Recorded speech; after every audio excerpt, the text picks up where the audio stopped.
বীরভূমের সাঁইথিয়া উৎসবে পথপ্রদর্শক সংস্থার তরফে রূপোর শঙ্খ তুলে দেওয়া হলো কাজল শেখের হাতে। ধর্মের ঊর্ধ্বে উঠে এই সম্মান পেয়ে গর্বিত কাজল শেখ। বীরভূমের মানুষের পাশে থাকার বার্তাও দিয়েছেন তিনি। কি বললেন তিনি, শুনে নেব।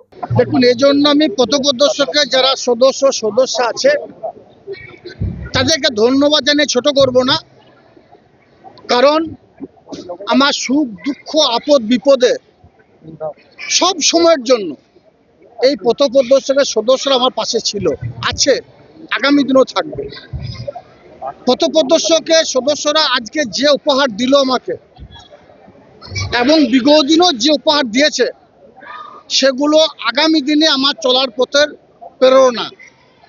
এভাবেই আমি উদ্বুদ্ধ হই, এভাবেই আমি 24 ঘন্টার মধ্যে 20 থেকে 22 ঘন্টা পরিশ্রম করার সাহস এরা আমাকে যোগায়।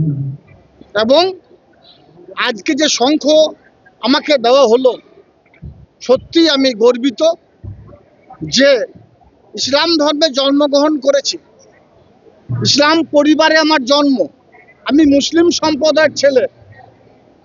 তা সত্ত্বেও এখানে পথপ্রদর্শকের টিম, আমার ভাই পামি থেকে শুরু করে এখানে যারা পথপ্রদর্শকের সদস্য আছে, তারা যেভাবে আমাকে আজকে সম্মানিত করেছে, সত্যি আমি গর্বিত, অভিভূত, আনন্দিত। আমি সবসময়ের জন্য চেষ্টা করব যে সম্মানিত করেছে তাদের যে আশা, সেটাই কাজল শেখ কোনো সময়ের জন্য নিরাশ করবে না। তারা বীরভূম জেলার বুকে যেভাবে আমাকে চলার প্রেরণা জুগিয়েছে, আগামী দিনও সেভাবে আমি নিজেকে তুলে ধরার